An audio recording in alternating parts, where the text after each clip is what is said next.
Recording, and I'd like to welcome everyone to our new town hall Zoom meeting. So we started this off as a round table, but there's too many chefs around the table, so now we're turned into a town hall. So, they do this. so I'm going to mute you, whoever PHS is. Thank you. So basically, we're on our fifth meeting. We started this a couple months ago. And it was so good that we decided to do one every 2 weeks, and we're on our fifth one. I see a lot of new faces here. Thank you for joining, and definitely a lot of old ones as well who've been coming to these meetings. Thank you all for coming. So first, I'd like to say that if you're watching this video, thank you for watching it on YouTube. Be sure to like, comment the video, and I'm really glad to hear that people are watching these videos after the fact and gaining inspiration from this as well. So this particular meeting, we'll be talking about building a community and a cause, which stemmed from our last meeting. Every meeting we come up with some new brilliant idea, and then we're just going to keep rolling with this. If you haven't already, write down your icebreaker check question answer here. What is your favorite vacation spot? Let's just say your vacation spot. What is your favorite vacation spot? And where you teach. All right, so our room rules are simple. After I'm done showing the screen, we're going to switch to gallery view, so that we're the Brady Bunch type of environment where everyone's faces are all over the Zoom. There's two views, gallery view and speaker view. So speaker view is only if you want to see the person talking, which is not very fun. Turn on your camera. We'd love to see you and all your antics. I know Kyo is always doing something. Like one time she was shopping at an Asian market. That was fun. And whatnot. And so if you feel fine with keeping your mic unmuted, go ahead and you can do that. And type your questions in chat or raise your hand. So we are offering certificates of participation now. So if your admin wants to spend your time wisely with this, and then you can do that. So let's see here. Okay, I removed somebody, so that was Dr. Morpheus. So apparently, hopefully our Zoom meeting information isn't, we're gonna get Zoom bombed again. That happened in our second meeting. It was a fun experience. Anyway, oh, Jeff, I'm gonna make you add a co-host as well, so you could kick people on the list if you need. Yeah, I just tried and it didn't let me. Yeah, so there we go. Okay, so the pleasures of Zoom. And posting this information up to a public website. Fortunately, the public groups, not everyone pays attention to.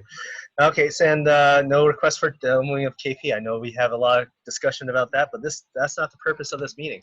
It's to discuss our current situation and new ideas that can be used to help get us through this beginning of the school year and beyond.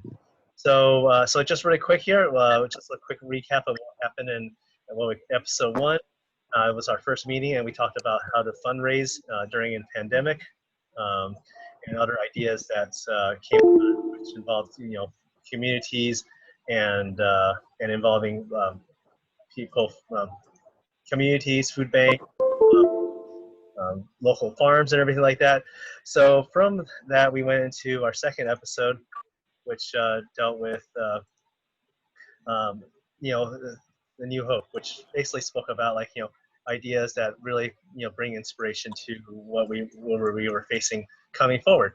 This was like 6 weeks ago, so at that time we were still just getting into reopening and seeing the numbers go up, and building relationships. And the third one, we were talking about mimicking the magic of the classroom. How do we build relationship with kids through this virtual distance learning? And that's one of the hardest things with coming back, or not coming back, but in this starting off the school year, not really knowing your kids. Last year when we went to lockdown, at least we had a good amount of time to form relationships. So, surveys such as Myers-Briggs were brought up, and we brought up a way to use video games, a survey for video games, to help understand the motivations of the kids. And we talked about WHOOP. So I won't speak any more about that because every single meeting we have, there's a recap. So the last one we had, we have a recap. So this is the page for the recap. So it talks about the things we talked about, a link to the video, and the survey that we discussed during that meeting of how teachers felt about going back to school. So very eye-opener, lots of great suggestions, and a lot of people who were kind of upset about the ways that administration was handling reopening. So we talked about the new Bitmoji movement, which I'll show here in a second. I don't even know if we need to talk a little bit more about this, but we started this Bitmoji group 4 weeks ago, and now we are, however many, like, where's the total?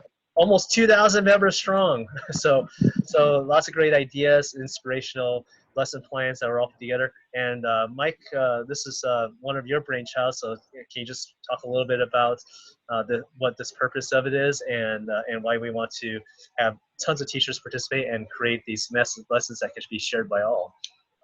Well, I mean, it was really out of necessity and need, and it started in these meetings. We were a bunch of teachers brainstorming and talking, and I just started building the site, and now I was going to announce tonight I've got 3 nationally known speakers that are going to do a Food Network person, someone that's high up in ACF, and then a research and development chef. And the goal is just to get content for us to share with our kids, distance learning and online, and hopefully we're gonna have some fun too. I mean, I hope that I haven't been too happy. And the Tiger King, I apologize for that, but it was just too good to pass up. My wife just about killed me when she saw I posted it, but in the end, I just want to have fun and collaborate with other teachers, because we're all going through this together. And it is a lot of fun. So I'm going to post that Bitmoji group here in the chat, as well as the link to the summary of last meeting. And the summaries are actually, we have summaries for every meeting, so we could go through that. So Rain joined us that time and shared her plan to create a Google Drive that's organized and that teachers can drop their lessons in and share it with others. So she is unable to make it tonight to kind of give us an update on how that's going. So currently she has a PLC at this current time. So we went over to teacher survey results, which I talked about earlier. One of the biggest topics was how do we get kids to cook from home? How do we provide them with kits so that they have the right foodstuffs that they need to cook? And also we talked a lot about liability. So the idea came up as like, hey, some people have already created these awesome forms. How do you share it? So as you know, sharing forms is very difficult. So I'm going to kind of start off the meeting with that task because it happened at the end of the last meeting. So I'm going to start off with this one, and then we talked about a new cooking for the cause. So here's today's topics, which we will start. We already talked about Bitmoji, and let's go ahead and let me talk about sharing forms. So last meeting, a number of you stated that you have these awesome forms that you've already created to give to parents, to give to students, during lockdown, to kind of survey their environment, what equipment they have, and also, find out, what the attitudes of the teachers. I can't remember who it was that had this brilliant plan on creating high levels of engagement with parents, and they really got into it as well. But this is the folder that was shared, and this folder is available to anyone to access. So let me get this shared link and post it in here. And what this does is like, so far we have 2 forms shared. Copy link. And then put in here by teachers. So the idea is, in order to share a form, you can't just share the link to the form, because then the person will be taking answering that form. And if you share that form with other teachers, then the original teacher will be getting all the answers. So we need to create copies. So what happens is a teacher would share the form either in a folder, like, so here's Sandra's form, and here's Judy. So Judy actually shared it right in the home screen. So what I have to do is I have to make a copy, and then it's available for other people to make copies. So then I would name it original, And then what you need to do is you need to make a copy of that, and then you could then drag that into your Drive folder. So then that's how you copy someone else's form and use it as your own. So it took a little bit of a while to figure out properly, but now, so what we want to do is we want to build more forms. So like forms dealing with like parents, liability, surveys, and things like that, so that we're not all having to recreate these forms from scratch.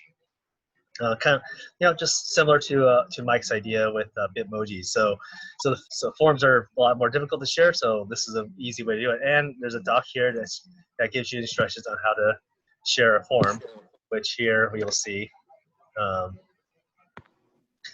The instructions are as follows: to share a form, drag your document into the folder. Email Nye to unlock it. To copy a form, right-click, drag, and then delete the duplicate. So that's it. That's not that difficult. So that way, we as teachers, you'll have those forms available, and then use it. And hopefully, we'll have a nice database of forms here that that teachers can use. Okay, so that's the form, and then we have, these are our topics. So we want to spend a little bit of time talking about your challenges opening school, a little bit, a good amount of time talking about this cause that was thrown in as a last-minute idea during the last meeting. I wanted to talk about losing programs, because I'm starting to see in social media teachers are saying, "Oh, my program is being cut because how can you teach culinary arts in distance learning fashion? So let's just not do it at all," which is a crying shame, in my opinion. And I already went over this, so we can scratch that off the list. So I'm going to switch over to stop sharing the screen, but really quick here. This is like on our Google form. I asked the teachers who were joining the sessions, how do they feel? So here's the results. So a lot of people were saying hopeful, inspired, gain new ideas. You don't feel alone anymore. So this is just some really great feedback that I received from y'all on that. And then, and down here, these are just some comments like, about this session. Like, being excited, a lot of thank yous and things like that. So I like to say thank you for being part of this, because we wouldn't be able to do this without all you here. Okay, so I'm going to stop sharing the screen, and this is when you would click on gallery view if it has not already been done. So I'd like to start off with basically raise your hand, or if you have something like about if you've already gone to school, some of your initial challenges that you faced already, and anything else that you'd like to share with the group about what you've done to help with the situation. So who would like to start? Okay, so Rob McCrory has raised his hand. Was that from before, or is that current? Rob? That's current. Okay, cool. So Rob, please share. Yeah, I just have a question. Luckily, like today, our PO went through, and I get to have the program installed and everything. But that just happened today, so I'm happy about that. So my question is, what's the number one thing people have experienced that they should not do when they're just starting to learn the system? It's more of a technical question than anything else. So what would be everyone's advice on what not to do? Are you talking about the system as in the KP program, or are you talking about other aspects of the system? The KP program specifically. Okay. Well, so somebody can answer that, but this session really isn't designed to be devoted as a, for talking about KP, but good question. So does anybody have a answer? Oh, I'm sorry. I okay. kind of jumped in. I apologize. Oh, I can do it privately then. Oh yeah. But if anybody has any suggestions, that'd be great. But yeah, you missed that in the beginning. That we're not going to talk about KP. Nobody talks about KP. Just like Fight Club. Just like Fight Club. Okay. Yeah. Boy, did I miss that. All right. So I have another thing though. Yes. I do want to do that's not KP, and I want to do.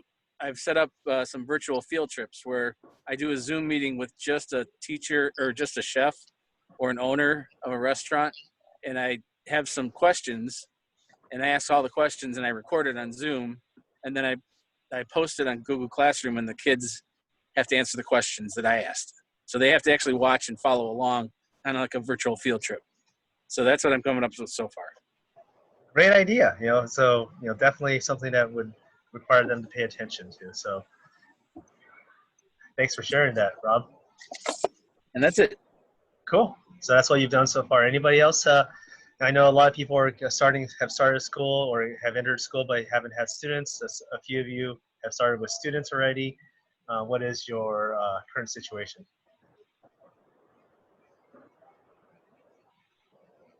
We just started back this Monday, and it's it's going to be interesting. The social distancing aspects of it. Kids have to sit two at a table in the lunchroom, and they're giving them sack lunches, and they're having us wear masks and goggles and all kinds of stuff. So it's going to be. They still haven't given me the green light whether I'm going to be able to cook anything or not. They've said possibly once or twice a week, which I'm hopeful for. If that works out, that's better than nothing. But they did approve KP today for me, so I was excited about that. But I'm doing something similar with the speakers, the food speakers series. So I put it out there as a Bitmoji food speakers. If you get speakers, do the same thing Rob was just saying, have them come talk to your class, be a guest speaker, record it, and then share the link on the Bitmoji site so that other teachers can use it throughout the year. I've got 3 lined up right now, and I've got 2 others that probably going to try to do one a month, and then I'll just share the links out on the site. And one of them is going to be a Food Network star, and basically they're going to just talk to the kids about their careers and about culinary arts, and like you would a speaker in your classroom. So I like Rob's idea of having some pre-canned questions, because that makes them have to answer, pay attention and stay on the call and listen. But any ideas like that we can come up with to help each other out, because you guys are doing it in your states and in other places. If I do 5 in this area and I can share them with y'all and vice versa, we have the whole year. We could have 1 a month, or even 2 a month. That could be some pretty cool speakers. I know someone's working on, I forget her name. She's on Master Chef, and she lives in South Charleston, South Carolina. But if you have people like that, reach out, and we're going to put together a speaker series and kind of announce it, and have them once or twice a month, and then share them with all the teachers.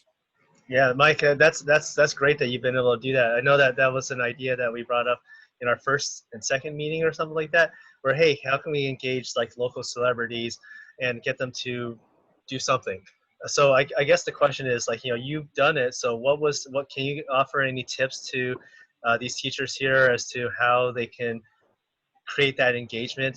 Because like that's the hardest battle. Like, you could do it through Twitter, social media, like Instagram and things like that. But I think breaking that barrier is the hardest part of just saying, hey, how can you help? Like, I've been struggling with that too. Like, how do I connect with Martin Yan, because I want to talk to him and get him involved. He's one of my idols. So from the 80s. Well, I mean, now is probably a better time than ever, because people actually want to help. They're looking for ways. And I don't know if you guys saw, but it was funny. My superintendent just cold called Carol Baskin and asked her if she would be part of our convocation starting school year. And she said yes. So we had Carol Baskin from the Tiger King in our virtual welcome back to school to the teachers. And I never laughed so hard in my life. But I've reached out to 3 people already, and they're pretty big names. And every one of them said, how can I help? And part of it was I had the formal speaker program, so they saw, and I explained to them, we're going to record this and we're going to share this with other teachers and other schools. I mean, now is a great time to try to tap into your local community. Or, I mean, I'll be honest, I had Simon Majumdar come to my high school 5 years ago and do a chopped cooking challenge with my kids. He flew down and did a real chopped, and I just reached out to him. So sometimes the best thing you can do is just send an email. You never know. Martin Yen might say yes. Yeah. So I guess never hurts to ask, I guess, is the mantra we need to go for.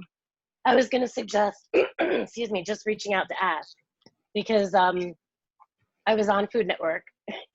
So you just contact through Instagram, reach out and ask. That's the best thing. Yeah. So I think probably what would make a little easier is like we maybe come up with like a few templates of how to approach it, and then kind of like working away, like, because like you have that platform, that speaker challenge platform, which is something that they could, like, grasp onto. But if you just ask, hey, can we record you to say some inspirational words, that might have a different results than something like that. So just thinking out loud, like, how do we come up with a pitch to say, these kids need inspiration, and this is how we would like you to help. And that's something that we can definitely work on through the Bitmoji group or through some other channel that would make it so that we could start to come up with a few templates and then roll with it. And one of the things that I was actually talking to some people about doing, and I've made some contacts with some people, but I thought it'd be kind of neat if some of the chefs from the culinary schools would actually shoot some demos or do some demos via the web, Zoom, whatever, with the students, and record those and actually put those up as a field trip type of thing too. Yeah, those are great engagements, and these chefs are already doing demos for their schools already. So I mean, a lot of these colleges and universities are, like, tasking all the instructors, saying, hey, you gotta make all 100 videos so that we could have all this stuff to teach students with, or they could buy KP, but or but the thing is, like, they're making a lot of these videos because the administration is telling them they have to. So throwing one in on their plate and having a cause for it would definitely work. So great ideas. So actually, that's a good segue into, I forgot to bring this up earlier, is the best practices document. So this was something that we birthed from the third meeting. And basically, we were throwing so many great ideas that, like, I'm like, I can't keep up with it. I can't write everything down. So this is an open doc as well. So this document can be accessed by anybody. But in order to write to it, you have to ask permission. So right now I'm going to be sharing the link here. So there's all the people who asked to contribute. So basically, the entire emphasis of this doc is to share your ideas. So basically, so we have it broken into 5 sections. Who are you? So the teachers who are reading about your ideas would know your situation, like, your tech center, your comprehensive high school, your this or that, your college. The ideas, how to fundraise, which was a big topic because everyone's like, how do I fundraise now that my kitchens are closed to the public? How do we create student engagement? How do we communicate engagement? So, take a look at it. Lots of great ideas. We got Mark, got Debbie with a lot of ideas of what she's done. And then you can just look at those ideas, get some inspiration to it. But more importantly, I want you to contribute your ideas too. What have you done that's worked? Especially with fundraising. Right now, we only have 2 ideas for fundraising. So I know that we could do a lot more with that. And then creating student engagement, different ideas for that. And we have a little section here on online tools. So I'm thinking maybe I'll do a 5th section on how to approach celebrities.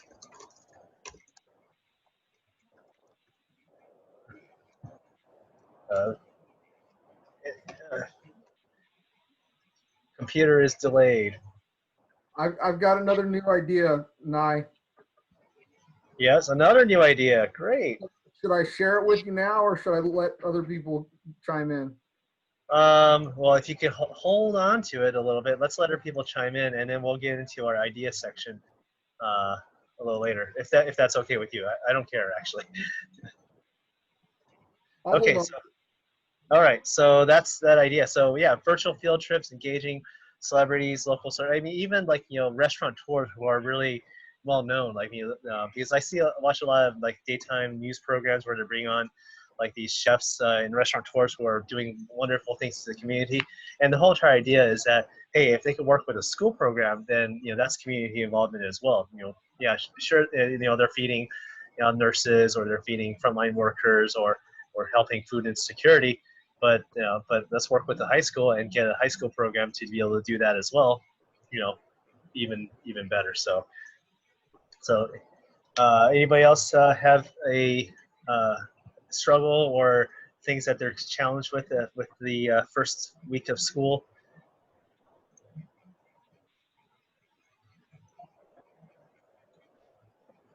So I'm gonna, let's see here. I was looking on chat really quick for the introduction. So for the people who are watching the video, basically the question was, what is your favorite vacation spot? Celine says East and West Coast for RV camping. Mike likes Franklin's barbecue.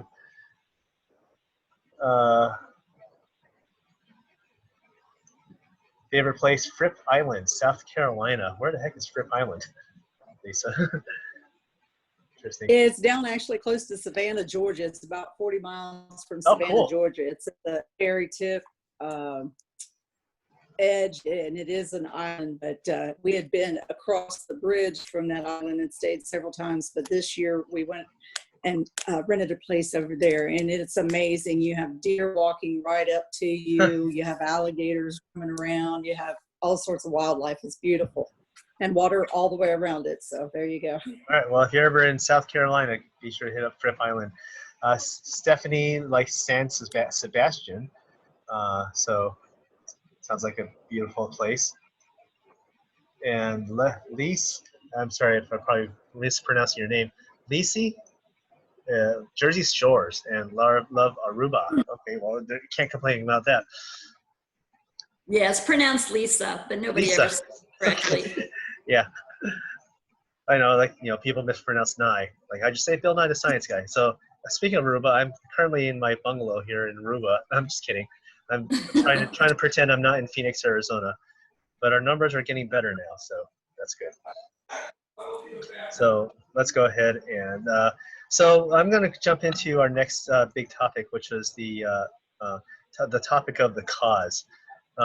But actually, do you want to bring your new idea into place, Mike, before we jump into that, or do you want to do it after? I can do it now. And then Okay, let's see. What's your new idea? And I just got this idea, and obviously everybody is not able to cook. A lot of us don't have our kitchens and don't know if we're going to be able to cook with our kids or not. But if it gets to a point where we can do demos at our school or our kids can cook from home, there was a barbecue association that did a virtual cooking competition, and they had barbecue teams cooking in different states, and they judged them virtually. And thinking about how could we as teachers come up with a rubric that everybody could follow and have some, little cooking competitions between our kids or our schools.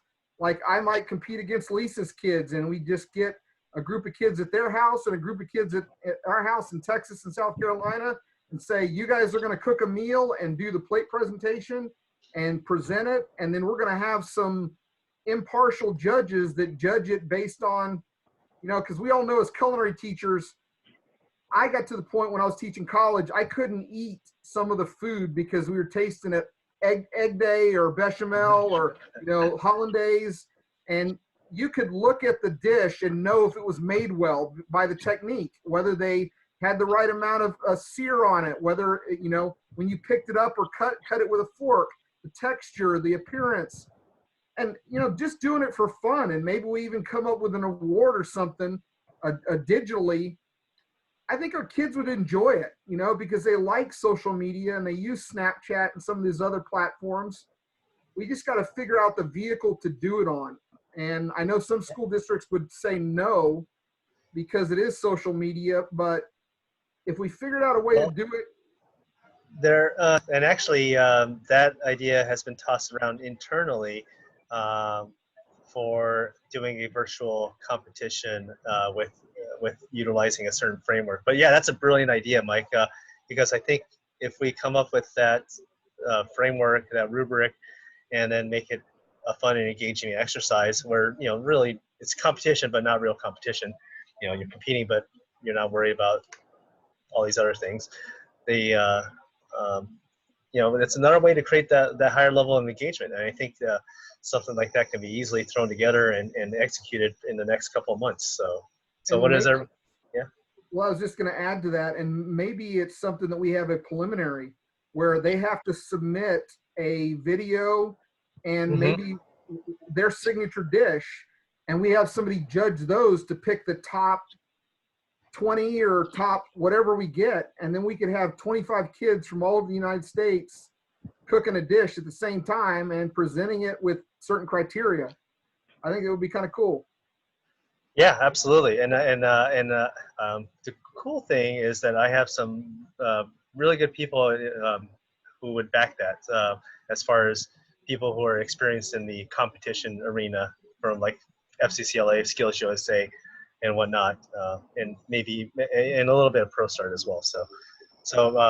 Yeah. So what does everyone think about the idea? I see, Rob, you have your hand up. So Sure. So I was going to submit the sort of situation that we did here, and I say we as in the other color instructors here in the Department of Defense, Japan. We started coming up with some of the concepts and ideas of how to do this from home. And, you know, the main idea was, hey, you know, these kids are cooking at home as it is anyway. So you've got 3 meals a day that they're already doing something. So we started coming up with criteria about how to do certain things. And we kind of posed the idea to the community. You are our judges. So we asked them to, you know, look at a picture or a short video that the kids had taken of their experience and their process. And we started off by basically just having each other, the other culinary instructors, you know, do the judging, but then we also put it to the community. So at the very end of our time that we were doing this, for the summer came around, it was kind of already set in place. So we had a good practice as to like how to do this, how to make it happen, how to make it more successful, because all you're working on is what it looks like.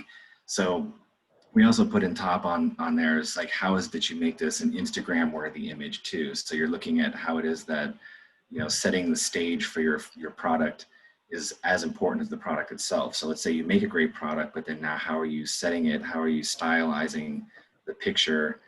And then from there, you know, what is it that is going to get your audience to pick your product over the other?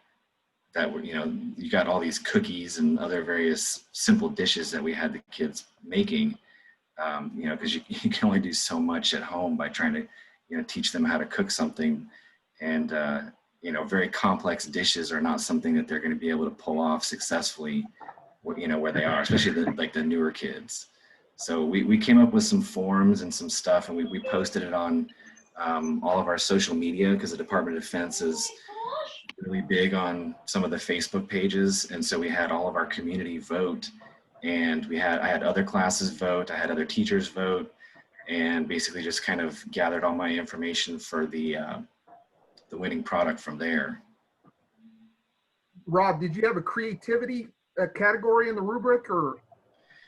I'll see if I can put the form out there and share it, because we bounce back and forth between using just a straight up Google Doc that had all the criteria, and, you know, it kind of went down the list as to, you know, starting off with basics, like, you know, did they show a picture of them actually laying all their mise en place out? Did they show a picture of them actually engaged in making the product? Because I didn't want them to be pulling a picture off of the internet and saying, here's mine.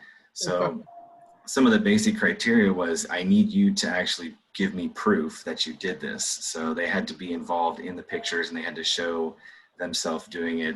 And then in the end, you know, this is kind of part of the problem, is how do you make it as fair as possible? So take the cookie, for example. You know, we all have a pretty good idea of what a cookie should look like, but then, you know, do you make the cookie the exact same recipe and have all of them use the exact same recipe, or do you give them latitude to say, pick any recipe you want and then just submit what you got?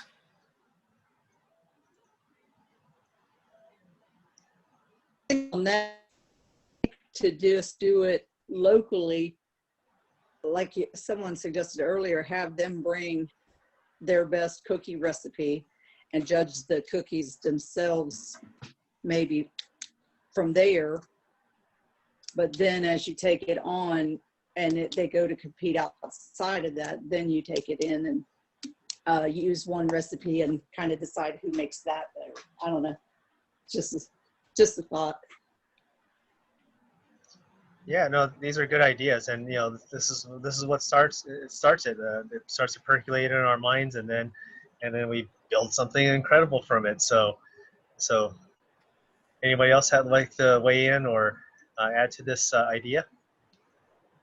I mean, it always goes back to that would be something cool to be built into a platform to where anybody could either take the model and do it themselves, or eventually enough of us are doing it every year as a lesson in our classroom that we build up to. Like the barbecue example, they did like the College World Series or the March Madness where they had all the brackets and all the different teams from all over the place.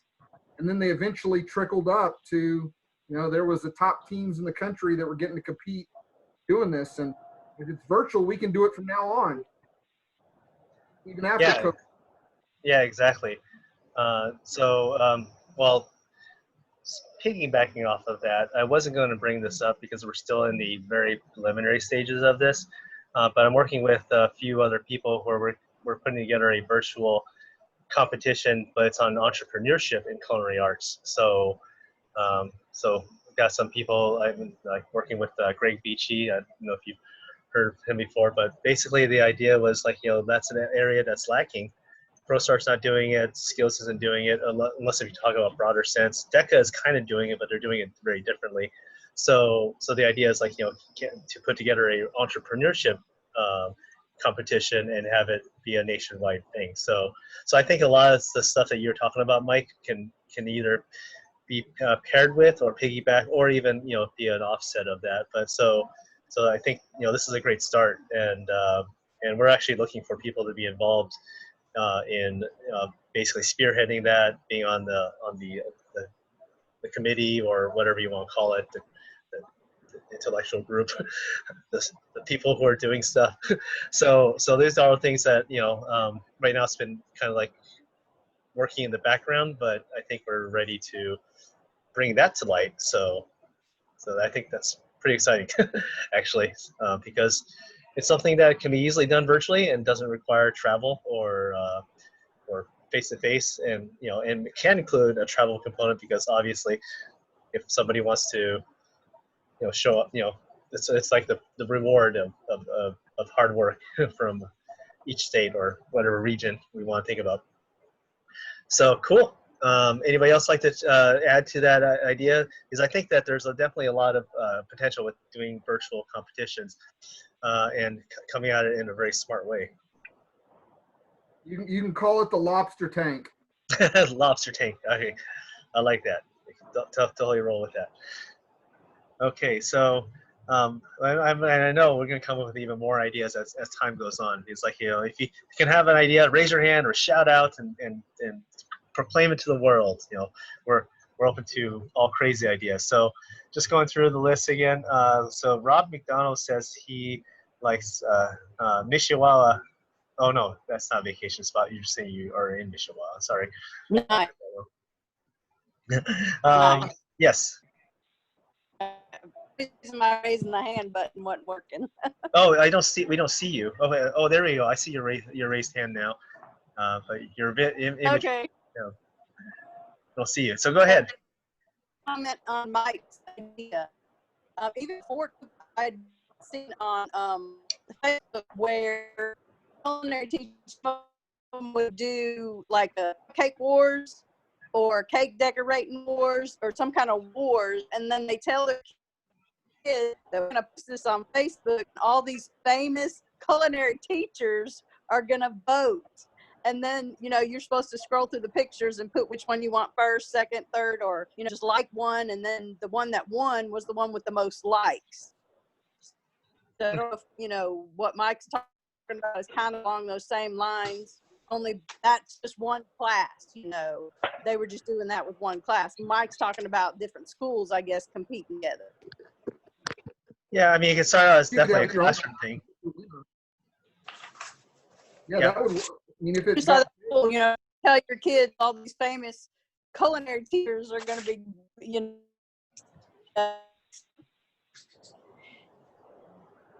Can't hear. Sorry, Sandra. I think you might want to turn your video off because it's actually affecting our ability to hear you. So I think you're using up too much of your bandwidth. So yeah, turn off your video and it might help.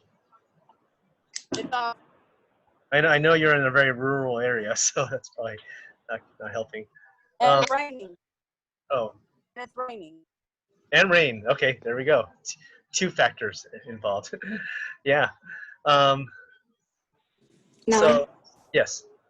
I had one thing with what she was saying about posting the pictures or whatever, and all the chefs doing it. I was actually in a webinar this morning, and they were talking about Padlet, how you could actually do that. And they showed us how you could actually put pictures all the way around and do likes, kind of like you do with Facebook and all those. You could do likes on them, but you could also write comments on them, you know, like maybe how you approve on this, or this looks really good, or, you know, whatever comment. And I didn't know it had that option. I'm fairly new to Padlet, and we're going to be using it some this year. I haven't heard of that one. There's a billion tools out there. So can you write that in chat? So that everyone, and oh, by the way, you can save the chat. There's a button that actually allows you to save chat. So you can save all the ideas and conversations and links so that you don't have to worry about that. Yeah, just window, there's three dots on the bottom right. If you click on it, you can save the chat at any time. Recommend doing it at the end, of course. So no, yeah, that's great. I mean, there's so many tools out there, and they're just popping up like left and right because, you know, all these people, you know, there's a lot of like startups that are coming up with new ideas, and it's just wonderful because, like, you know, these, you know, apps and websites and things like that, you know, we have our big old incumbents like Canvas and Blackboard, but they cater to a certain audience. But all these new apps have these really brilliant ideas to make your life a lot easier. Hardest part is discovering them, and then the second part is like figuring out which one works or not. So it's a lot of vetting, unfortunately. Very cool. Anybody else have any ideas here pertaining to virtual competitions and how do we facilitate them in class or between schools, or then you know, I'm pretty sure we'll build it into between states and then everyone national competition. You know, form a whole new competition ring here. Okay, so Kay Colum's favorite vacation stop is parents' front porch with a pina colada made by dad. Sounds very very comfortable. About comfort food. And actually, speaking of comfort food, I participated in the ACF's national conference last week. I don't know, did anyone go to that? It was really nice. I really liked the fact that I could, you know, go to these sessions, chat with the speaker, the author, or whoever's presenting, because they're doing the presentation, but now they're just not distracted by their presentation, so they can actually answer questions as they're presenting. So I thought that was a brand new dynamic that added a whole new flavor to the meeting. Of course, you can always watch the videos later, but I don't feel that it was as neat because you losing the interaction adds a whole new thing. So it really makes you think about these synchronous conferences and think about, like, you know, wow, there's a billion videos out there, but what's the motivation? And the motivation is to be able to communicate and collaborate, and then to be able to have a conversation during the meeting to make it more than just a presentation. So yeah, I saw, you know, a few of you raised your hand, so it was a really good meeting, and you know, that's where I got to learn more about how to cook using my wok from Martin Yan. So I'm like, oh, I didn't know you can make pizza in wok. I'm gonna totally do that now. It was really cool. Okay, so let's go ahead and so I'm actually gonna read a couple more. S. Blanchard, favorite vacation spots, Las Vegas, and where they're dealing with trying to keep their numbers down. They're not doing so good. And Veronica went on a trip to places in Wisconsin. And so that was probably before all the storms hit Wisconsin, right? Okay, so let's talk about, so I added like 2 new topics to the document. So we're gonna try to start growing that idea. So let me share that screen here. Share the screen. Okay, so we got section 6, how to approach celebrities. So if you could offer any tips, this is where we can probably start creating some templates for Twitter, Instagram, TikTok, or whatever, you know, whatever the latest craze is, Facebook and whatnot. then we could start to approach them, and then we can start creating that nice list. And then, I started a section called virtual competitions, so we could kind of start throwing out ideas and building on that.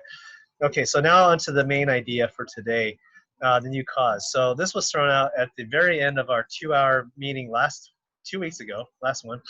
And I felt that everyone felt that it had a lot of weight to it. So basically, once again, Mike with all this crazy harebrained ideas, threw out that, hey, let's all get on social media and use hashtag cooking for COVID to then basically create a nationwide movement, and we all do this at once, so that it'll trend, it'll it could be picked up by news media, because there's a lot of these communities that are doing stuff for communities such as cooking for frontline workers, for first responders, for all these different people, for people, for neighborhoods that have food insecurity and things like that. And we have all these culinary programs where we want to get these kids to cook. If we're in person, then great.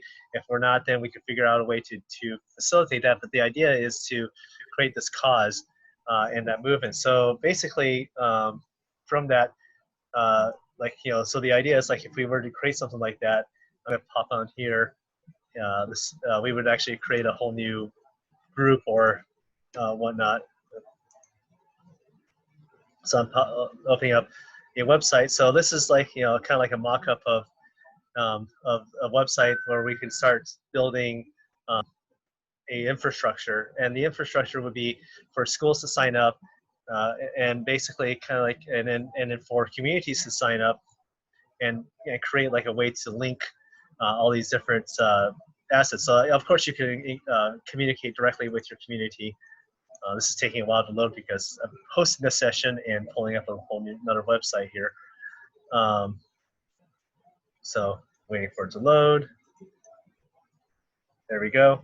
So that's the idea, is create a website, and then we can start getting people involved, such as developers, to create the back end for creating these links. But basically, you're a school and there's a community need, and then we can create that link together, ways to reach out and do that kind of stuff. So that's the idea. And I think the first thing I wanted to bring to everyone's thought is what do you think about the idea of creating this hashtag movement that can be done once every 2 weeks or once a month, or once things settle down. Obviously we won't do it immediately because we need to first get through our first couple months, but come October, come November, cooking for Thanksgiving and things like that, we could actually come together and build something really unique. So thanks, Mike, for throwing that harebrained idea out there. So I want to ask what's everyone else's thoughts on this silly little idea.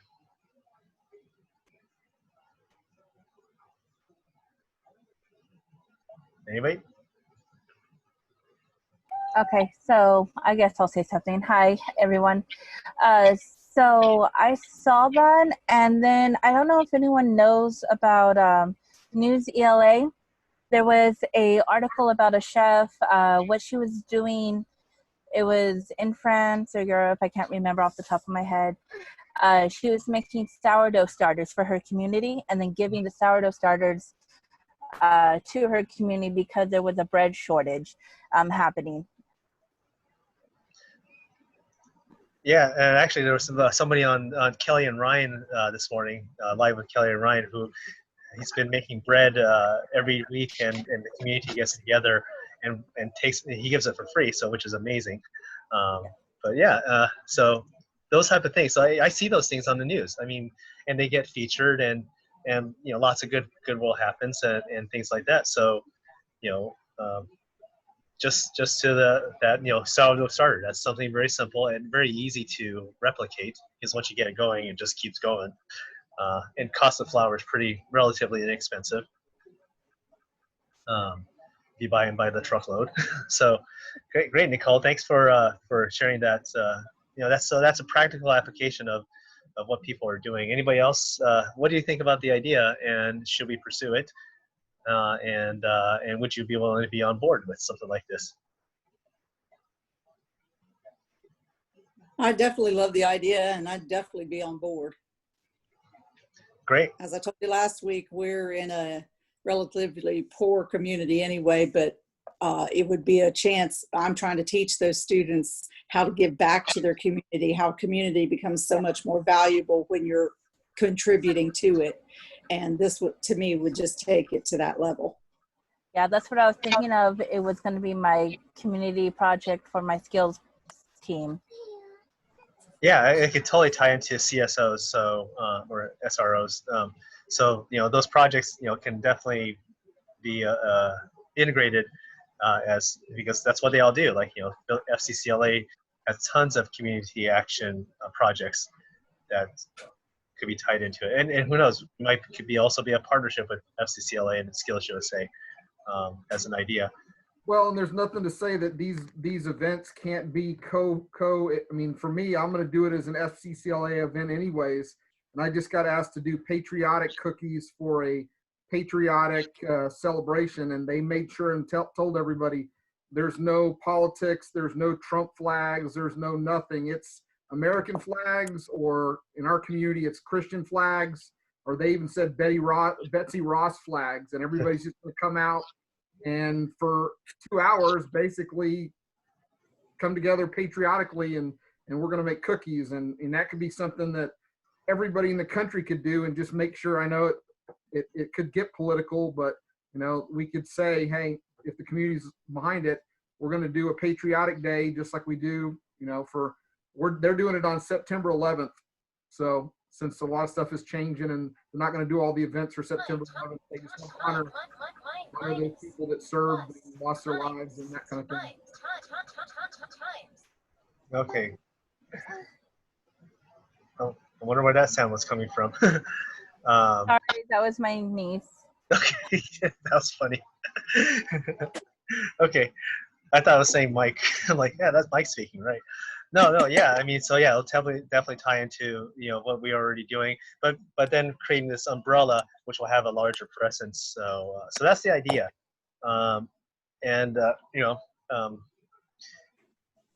so moving forward, I think that one of the things that let me just go ahead and I'm just looking at chat, see if anyone's commented on that. So maybe we can brainstorm on an ideal for each month. Like obviously Thanksgiving, most people will do something for their community related to Thanksgiving potentially, or figure out every month a theme and have everybody kind of try to follow that theme if possible. Yeah, and then make sure that because it's all about unified social media. Because so I guess the next major question is it's cooking for COVID. Is that a good hashtag to use, or is there a better word for it? So just kind of so I mean, I was thinking do we cook for COVID, or are we cooking to help the community? It needs to be short enough. How about kids cooking for COVID? Since it would be our students cooking, right? Yeah, kids cooking for COVID. That could definitely be doable. So a little research about how that can happen. So I searched hashtag cooking for COVID on Twitter, and people have used it, but it's used once a week or less for as far as that. So let me just check out kids cooking for COVID. And no results. So nobody's doing kids cooking for COVID. so that we can completely claim that one on its own, or use both. There's nothing wrong with double hashtagging in that kind of sense. So I just wanted to get your thoughts on that, because if we're going to go for it, then I'll create the site, pick up the domain, and get that process rolling in my ample free time of not working between 12 a.m. and 5 a.m. So, oh yeah, that's right. I had sleep. Sometimes that happens. So, what's that? Yeah, what's that? So yeah, we could do kids for cooking for COVID. That's a great idea. Anybody else have anything that they wanted to throw out there that we could try out? Actually, I hate to backtrack, but I just came into some information I wanted to share. Oh, sure. I talked to a friend of mine who is I guess she's a famous chef. She has several cookbooks now, and I've known her since her first she was on a TV show and came up runner-up on the cooking show, but she's actually done better than anybody else from that show as far as her fame. And I just talked to her to see if she would be interested in doing something. I told her we would like to build some sort of library maybe of famous chefs and so forth, doing either interviews or discussions or demos or something. And she said that she would be happy to. And she said, but she was worried because most of the chefs she knows live in other country. And I explained to her that we do have our cultural studies where we do discuss the other countries' cooking and everything. And I said, I thought that would actually be a plus if some of them would do it. And she said that she's going to give me all their contact information, put me in touch with that for the different countries. So just want to let you know that, look forward to that coming. Yeah, no, that's awesome. And international flair is even better. Like if we could get a chef from Germany, a chef from France, a chef from Italy, and like, you know, they give us a tour of their vineyard or whatever. Talk about like ultra inspiration there, you know. So that's brilliant. That's wonderful. That's great news, Lisa. I can't wait to see how what comes of that. You know, I told her we would share it with other. It wasn't just for me; that it would be shared with other chef instructors. And she said that she would love to do that, and that it sounds like a great idea. So I'm happy. She loves to work with kids, and I think most of them would. Fabulous. So, and actually, if we start this Cooking for COVID cause, that could actually be a way to engage celebrities as well, because now we have this cause, and then we can say, hey, would you like to help inspire kids? And we're trying to get them to cook for the community and inspire them. And then, you know, here's the cause that, you know, that the schools are doing.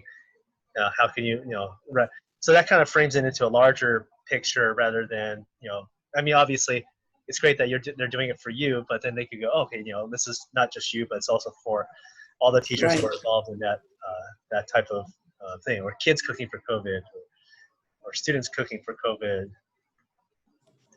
Try to keep it short. Students cooking for COVID. No one. Okay. Anyway, so cool. No, that's brilliant. You know, so I think everyone's in agreement that this is something that we should pursue, and we'll start rolling that forward. And I'm going to be reaching out to find out who can be involved in various levels of this, and we could create this really awesome nationwide movement. It'll take a little bit of time because we're all busy, but I think if we come together, we could have this great idea that everyone can be involved with. You know, high school, middle school, colleges, universities, and maybe even restaurateurs. Who knows? Well, hey, Nye, let me throw this out there, because hopefully, eventually, everything's going to go back to normal. Should we pick a name that's more generic so that we can use it farther out after COVID is over, and we can use the COVID tag also? Yeah. So we could. Yeah. Good thought. So you know, we're not gonna cooking for communities, or I'm just throwing that out there, because hopefully COVID's over in the next year. yeah, that's right. We gotta think long term. You know, it'll disappear in January. Oops, I deleted. What about cooking in the number 4? Yeah, that's good. Let's look at cooking for community. Let's see what comes up. So, not a whole lot for cooking for community. They basically like a few a month, and these are just hashtag spamming. So let's try the number 4.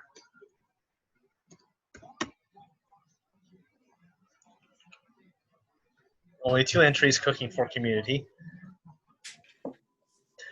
No, that's another good idea. So what about communities instead of IES?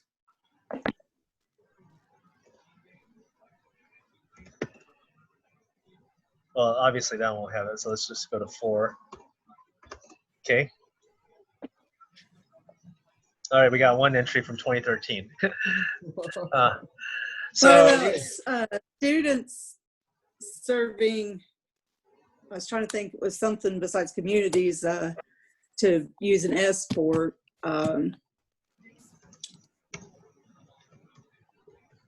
Students serving up. Serving food. Okay, there we go. Yeah. That's not good. I don't like that one. Well, why don't we put it out there to our groups and get some names to vote on or something? Yeah, I think that'd be good. So this is just a good start. We'll come up with something really snazzy and then make it happen. So needs. Okay, I don't know. That could be used for anything. So anyway, so cooking for COVID, cooking for community with the number 4. We could definitely utilize a lot of those. But yeah, it's a good point. Think beyond the pandemic. We will be out of this and we will be back to normal very soon. But until then, we're going to do what we can. Okay, so we got the site. We're going to start creating the movement, getting celebrities involved, or local celebrities, so they don't have to be like Emerald or Gordon Ramsay, although he'd be fun to get engaged as well. I saw a bit with him reacting to people cooking on TikTok. That was pretty funny. Anyway, but yeah, there's definitely, somebody wrote student serving up success. Oh, I like the ring of that. Cool. That's it. Students serving society. Yeah. Oh, there you go. That's the word I was looking for. Society. There we go. We got student serving society. But so my only thought is like that could be a little too generic. Like it could be well, I mean, it all depends on, do we want generic or do we want to be focused on food? And, yeah. But it can be used for both. Who knows? So good idea. Great ideas, actually. Thanks for serving up success is FCSCLA, so we can't use that. What about just cooking for a cause? Cooking for a cause. I bet that's taken for use. Yeah, and then that could be done for any. It could be done for any organization, education or non-education. Mm-hmm. For a cause.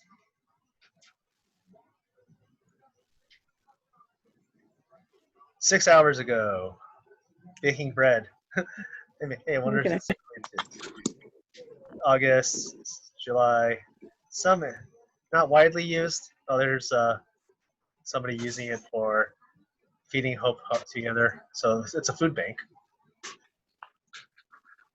Cool. A lot of good ideas. Anybody have a connection with Jose Andres? I think that's the person we need to connect to. Yeah. So there's definitely a lot of it out there. So I think together as a group we could definitely leverage that.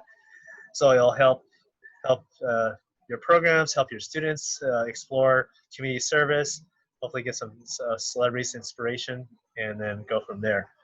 Awesome. I love this. So great idea.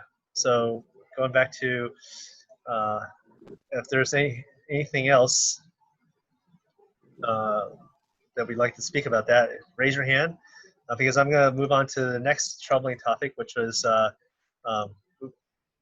losing programs. So I wanted to get everyone's thoughts about this particular topic because I'm starting to see it. It's being posted on like Facebook groups and whatnot. So teachers are finding out that their programs will no longer be supported, or their like culinary 3 programs will be supported, or parts of their programs will be supported because of the feeling that they can't effectively teach CTE or culinary online, virtually, in a distance environment and whatnot. And actually, like a couple months ago, I wrote a very interesting piece, a kind of like a brain dump in a ProStart group, which got me kicked out. But saying, addressing that very issue of like, what are we going to do when the administrators say that it's going to happen? I was going to post it somewhere else, but I never got around to it because I felt that it was pretty difficult. But what are your thoughts about, administrations now coming down and saying, not sorry, we're not continuing with that? So what are your thoughts about that reality that a lot of teachers are facing now?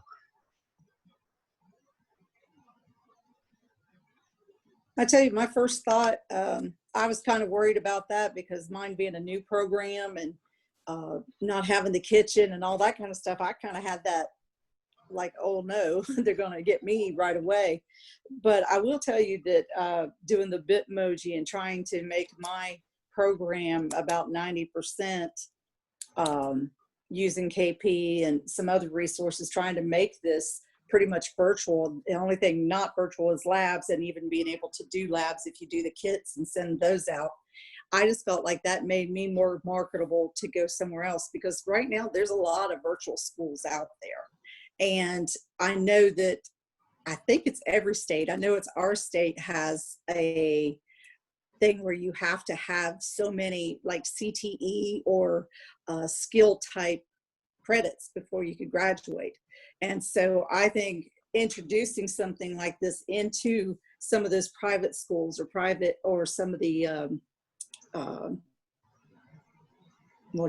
even Christian schools, things like that, we might have better success in doing that, because they don't have an opportunity to go to career centers. So I think that brings us a new opening. I hate it for the people that are having that, but I think, like I said, you just have to find a way to remarket yourself. And that was what I kind of did with myself.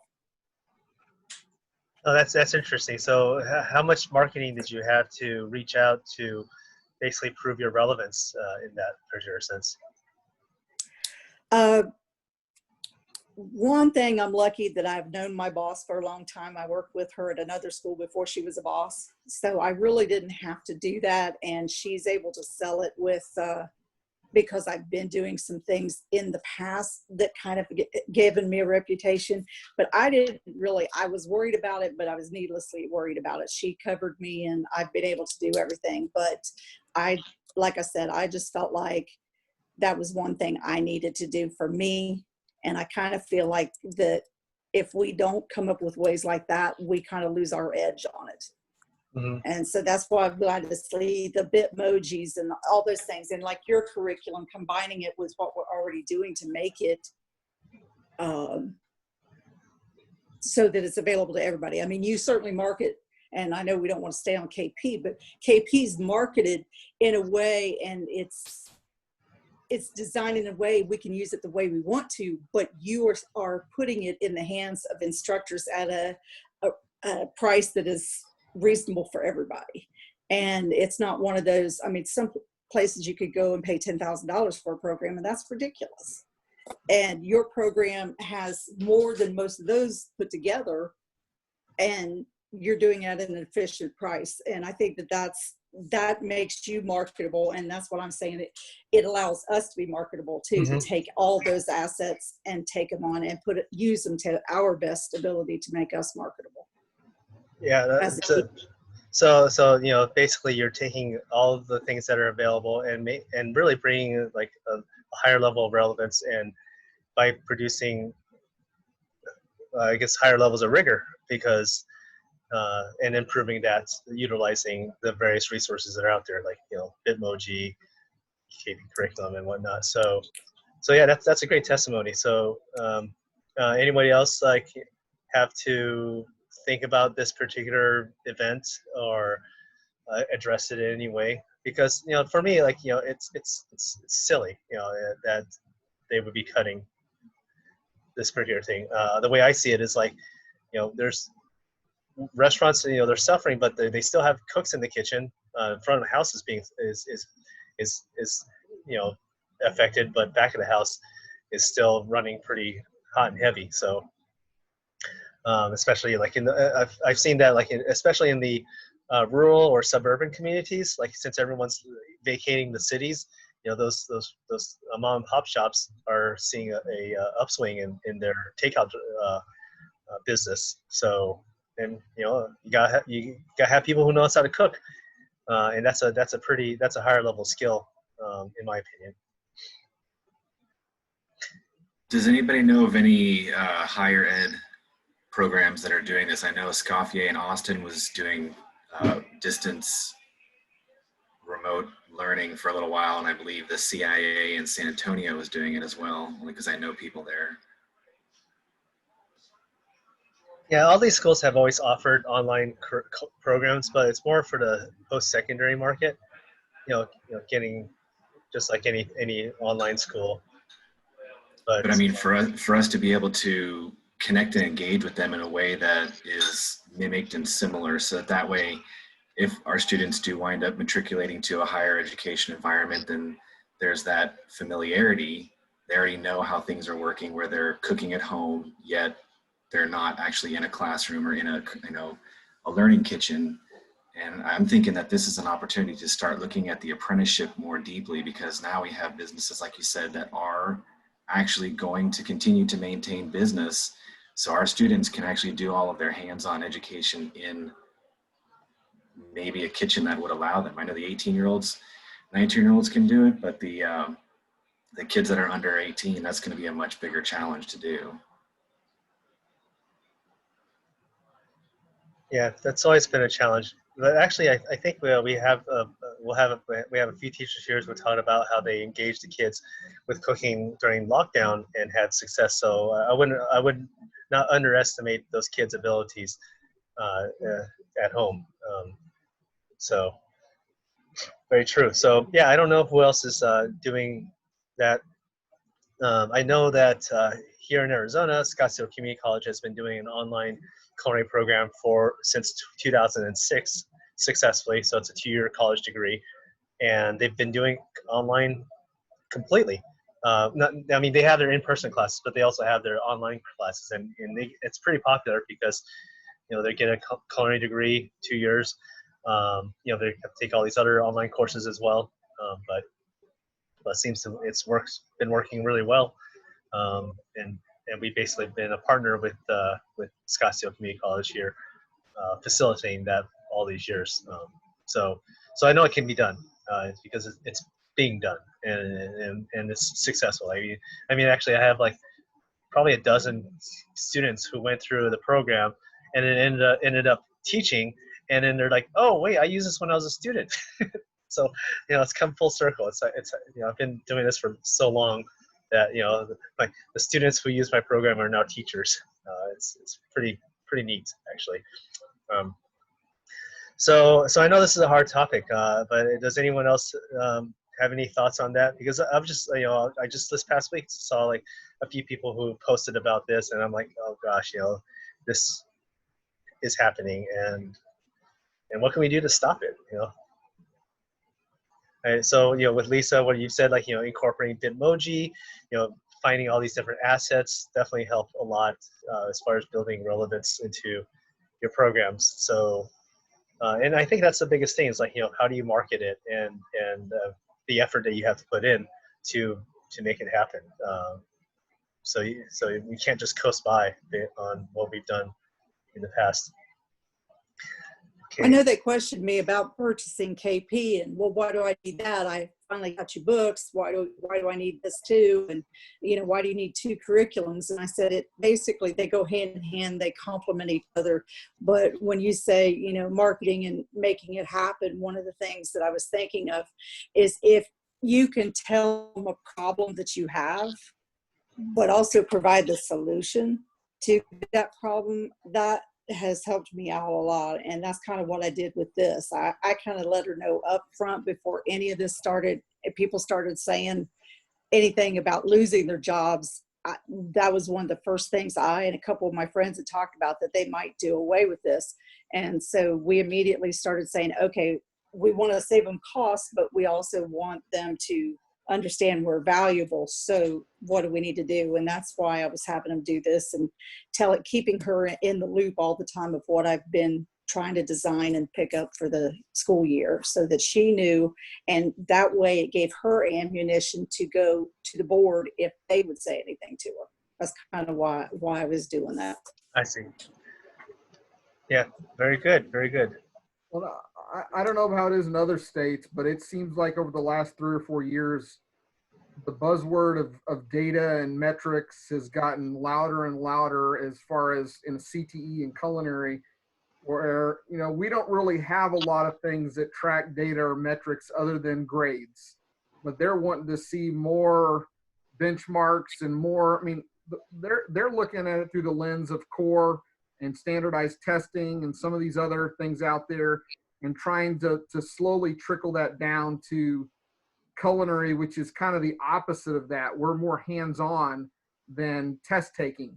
You know, we take our tests as cooking demos or doing something in the kitchen. But with KP, it gives you all of that data and the analytics that you can show report after report of down to the kid, where they're at and what level they're at. And that's something that I found helped me sell my school on it, because I've been afraid they're going to lump me in with core, and we use a thing called Eduphoria.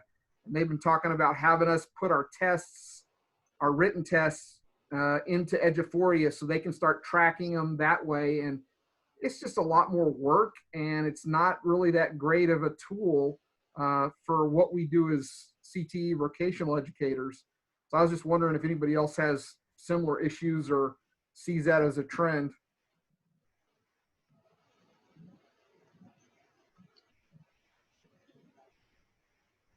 Anybody want to chime in on that? So in chat, you know, Stephanie and Nicole wrote down ServSafe for managers almost simultaneously. So it's like you guys are one in the same mind. Cool. So yeah, it's definitely certifications are key. And I know, like in certain states, you know, you get ranked or judged, and also you get, I guess, funding is direct from that. That's the case for Florida. I know that's the and a lot of principals look to that as a metric to determine if you're relevant, which is kind of sad, but you know, but that's how it's done. And Stephanie wrote down data from number of students who are in the career. So we got post data there. Yeah, so this is going to be an interesting topic, because, like, you know, as the weeks go on, and you know, we're finding out more and more of what the decisions have been made. You know, I kind of wish I wrote the piece a couple months ago, which would have probably given more people more ammunition, I guess, to help justify their programs, and give them something a little more tangible to argue about. But you know, definitely keep, you know, everyone in the loop for that. So yeah, thanks for that particular discussion. So anybody else have any other interesting challenges that have occurred this school year as we move forward? We've definitely come up with a lot of great ideas. I think, you know, moving forward with the movement, we'll start to get that underway. And whoever wants to be involved, you know, please sign up. I'll put out a sign-up sheet somewhere, and probably in the next email, which will be a recap of this session, and I'll ask for people to sign up and lots of other cool things that we can do together. But definitely, you know, go back to the documents, fill out your ideas in that form, and definitely share, because we're definitely all learning together, and we're not an island, even though I look like I'm on an island right now. So there's that. Mike, any other crazy ideas you want to toss? No, just, you know, if we're going to start, I'm going to put out a document for the speaker series, and then the cookbook. We've got about, I think, 60 people signed up for that. And then, you know, if everybody contributes right now, if everybody contributes 2 slides, we've got 2 years worth of work. And it's not all perfect, but it's been amazing, some of the ideas that have been created, that all you got to do is change a few words and put your Bitmoji in there, and you've got a cool virtual, you know, kind of a more engaging lesson to as a filler, or to build upon whatever curriculum you're working on. And a lot of it is graphic design work too, and that, you know, some people are good at it, some people aren't. But I mean, the teamwork has been a nice thing, because, you know, I was wondering how the school year was going to start, and I feel a little bit more comfortable now, just knowing I got some things that'll engage my kids and get them at least excited to see what I'm going to do next, you know, versus here's the worksheet, or here's the chapter work for the textbook and a video. And everybody's going to do that. And I know a lot of people are going to, you know, throw up the PDF and throw up the video, and there's nothing wrong with that. We've got to do that. Plus, we're going to have to do other things to keep them engaged and make sure, you know, they come every day and they do the work, which is going to be tough. Some of them, they're going to check out after the first week, you know, because they're at home in their pajamas. It's going to be interesting. Yeah, I'd like to, I'm sorry. Go ahead.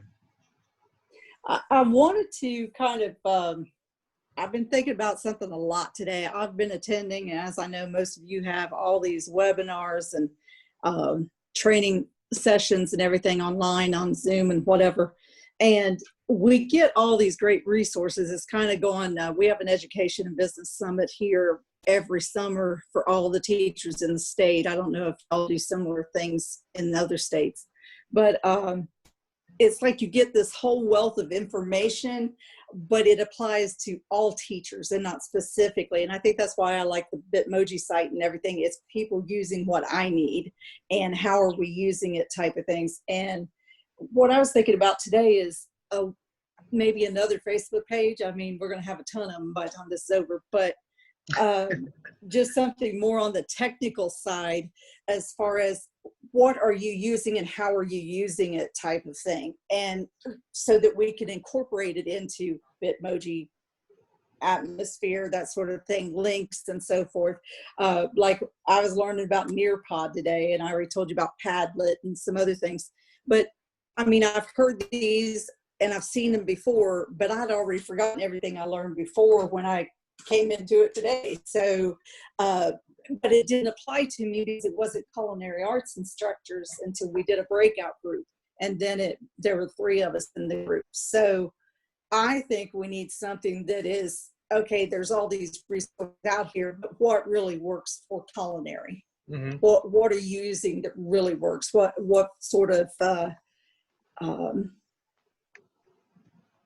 just lost it, apps and so forth are you actually using that actually work in there, and how are you using, kind of give examples in their resources like we are doing on these other sites. Yeah, I think that's a very important point, because we're, everyone's heard about COVID fatigue. Now we're running into app fatigue, like, being thrown a 1,000 different apps, and it's like, okay, well, how is this relevant to me, or which one am I going to actually pick up and run with? Like, Bitmoji, was that? I think that's a very easy, very low barrier to entry. So thank you, Lisa. I think we came up with the next topic of our discussion, which will be, what programs or apps are you using besides KP? Okay. That is helping you in the classroom. So like, I'm going to check out the Padlets. I've never heard of that before, but that sounds like a cool thing. Everyone's heard about Flipgrid and utilizing something like that. And there's a ton of them, but what are you actually doing with it is more important. Right. And, right. Here's something, a tool, Quizlet. Yeah, Quizlet's great, but you still have to build it, and these kind of things. But hey, imagine if everyone built, if 100 people built 100 Quizlets, then we'd be done for the year. Yep. Instead of one person building 100 times. So, and that's the thing. And the one thing about culinary teachers, instructors that I've come across, there are so many people that are territorial with their stuff. But I was always told when I got into the teaching culinary is, don't reinvent the wheel. If there's something already out there, use it.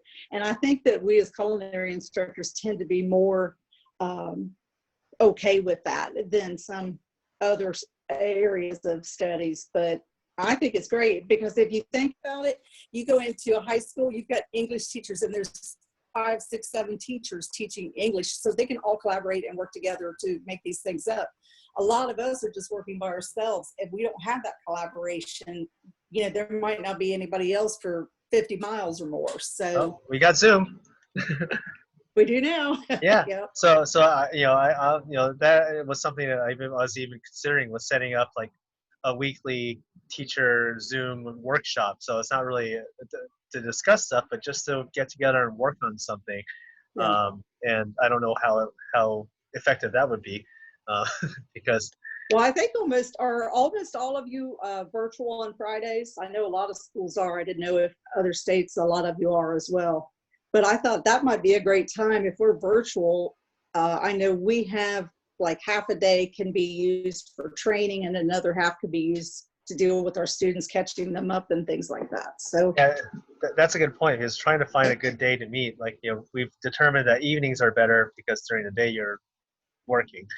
I know some schools are virtual on Wednesdays and some are on Friday. So it's like, it depends on which format your district has decided to go with.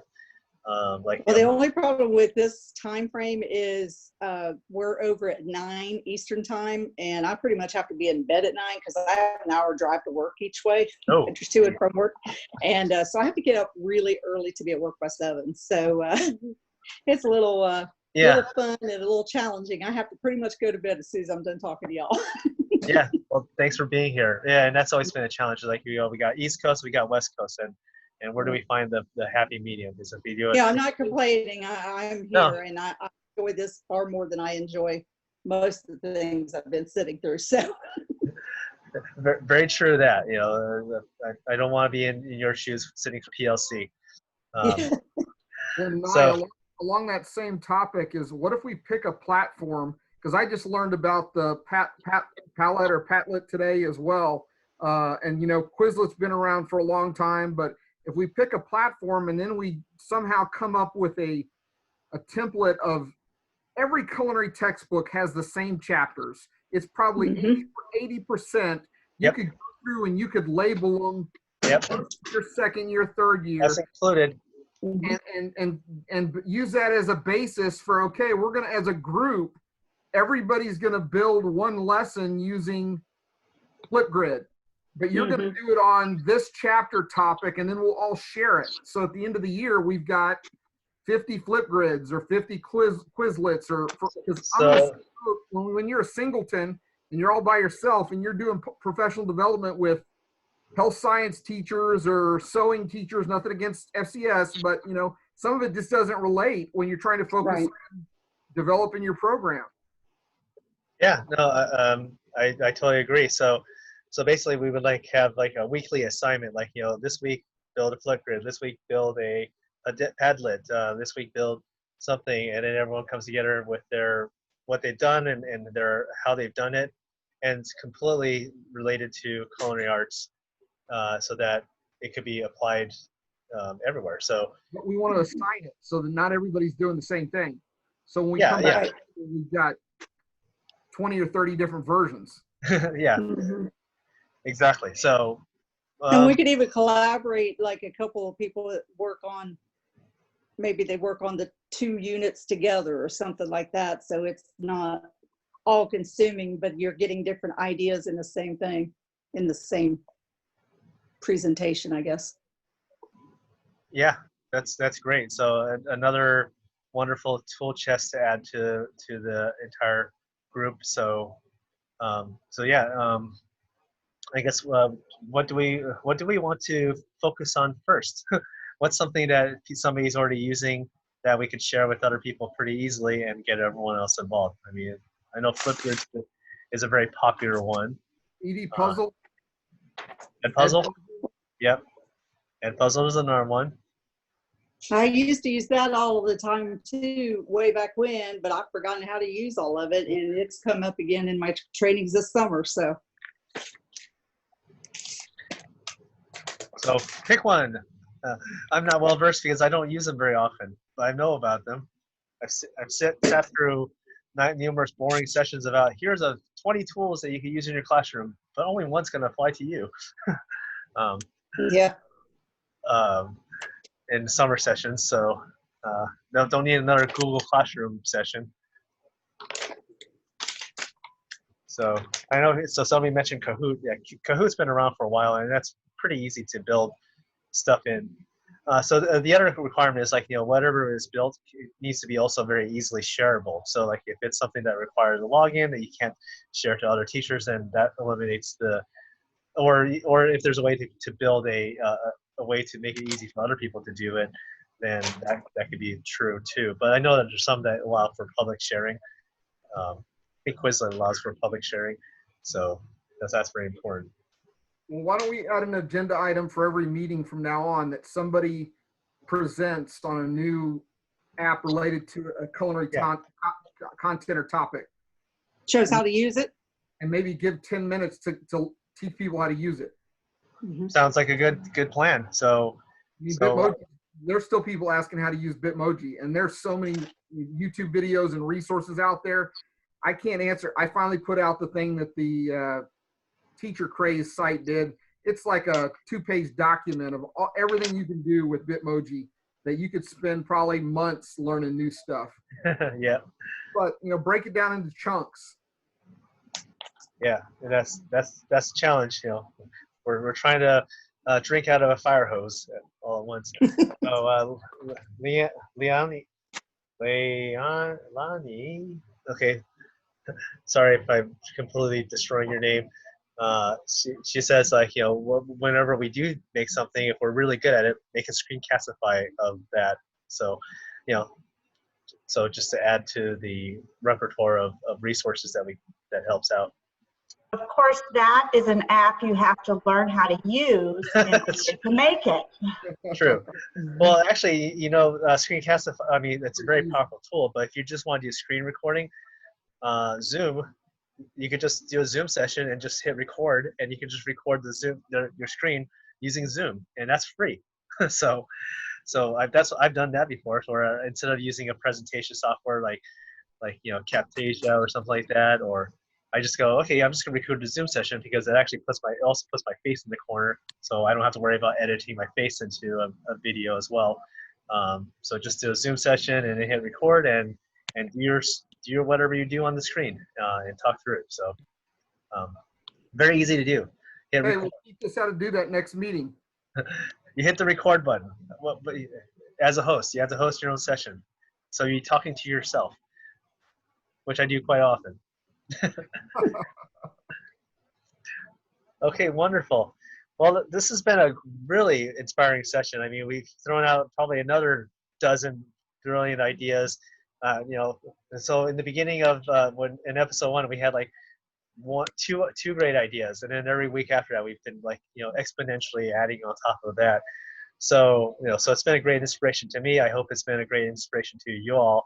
That this hour and a half that we spent together has been beneficial, not to just learning new skills, but also to your mindset. I think one of the biggest things that was talked about this week was mental health, and basically having these meetings or these gatherings, and for the people who are watching on YouTube or listening to, and I don't know, I'm thinking about turning this into a podcast possibly.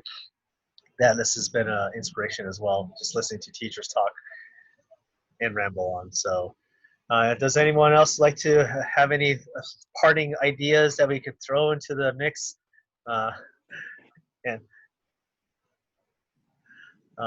So I just sent a link. I did a Bitly, yep. webinar with Deb Norton on game-based learning. And that is her blog or whatever that she does, and she's a great resource. She had all sorts of games and how you use them and how they could be used with pretty much anything, and they're games like we're familiar with, like Connect 4, Fellowship, and things like that. But that was a good resource, so I thought I'd share that. Great. And don't forget, you can save chat, so be sure to click on this triple dots, and then you can hit save chat so you have all this. But yeah, Deb, I've heard of before. I haven't seen her stuff yet, but she, because I study a lot about gamification and good uses and bad uses of it, and she's definitely got one of the better approaches to game-based learning. There's a lot of bad examples out there too. So thanks for sharing that. So yeah, our next session will be focused specifically on bringing practical app ideas or program ideas to the table, so then we can start building a PLC around that, and then I'll work on an assignment for the next meeting, which will be in 2 weeks from now. I'm thinking, I could try a Friday. The only reason I chose not to do Friday was because I would think that people want to check out on Fridays. So yeah, I think a lot of people want to check out on Fridays. But we could try a Friday meeting and see how it goes. Well, I also know that week is also when I know Texas is going back to school that week. Oh, that week? Yeah, that's gonna be in 2 weeks. So yep. So that'll be a pretty interesting week, the week of the 24th. Well, teachers are going back on the 4th, and kids are going back on the 8th in South Carolina. Yeah. So anybody here on a? I have a quick question, Nye. Yes. This is Leilani from Gilbert, Arizona. Does anybody, do you have like a screencastify or a recording to show students how to register for an account and how you well, no, because there's written instructions that you copy and paste. It's very easy, so don't need a video to accomplish that. Oh, some of my students, they need the video. I made one. Okay, we could do that. Okay. Hey, Jeff, do it. Yeah, definitely. Yeah, if you need it, we could show the student's registration process, which takes like 30 seconds. But yeah, if you copy the template on the instruction sheet, the instruction set, then they should be able to follow that because they're used to registering for stuff all sorts of different ways online. So registering is not a skill that they, at least for my experience, that they need to be discussed. But we'll address that. Okay, cool. So so very good. So really quick here. Who here has Wednesdays virtual days? So you're supposed to be in school Monday, Tuesday, Wednesdays off, and Thursday, Friday. I know everyone's doing distance learning right now, but they're probably sticking to that schedule. So we got 1, 2, 3, 4. Okay. And then who here is doing Friday from Friday virtuals? Anybody? Okay, so you okay. So maybe I'll shoot for next Wednesday afternoon, and I'll go 1 hour earlier, so I'll start at 3 Pacific time. So I know that California might have some issues with that. Sorry, California. But want to make it a little easier on the East Coast people as well. So we've been doing 2 4 o'clocks the past month, so we're going to go to 3 o'clock, see how that goes, and roll with that. Thank you. All right, any parting words? And then we'll all go and have ourselves a cocktail on the porch. Who was someone who said that? A Mai Tai, right? That was a Mai Tai. Thanks, Nye. Everybody. All right, thanks. Have a good See you guys in 2 weeks. Good luck. See y'all. Bye. And I'd like to thank, for those of you who are watching this video, thanks for sticking around. And I'm going to post the links to the resources in the description here, as well as the blog post, which will be a recap of this session. So thanks again for tuning in, and we hope this has been a good inspiration to y'all.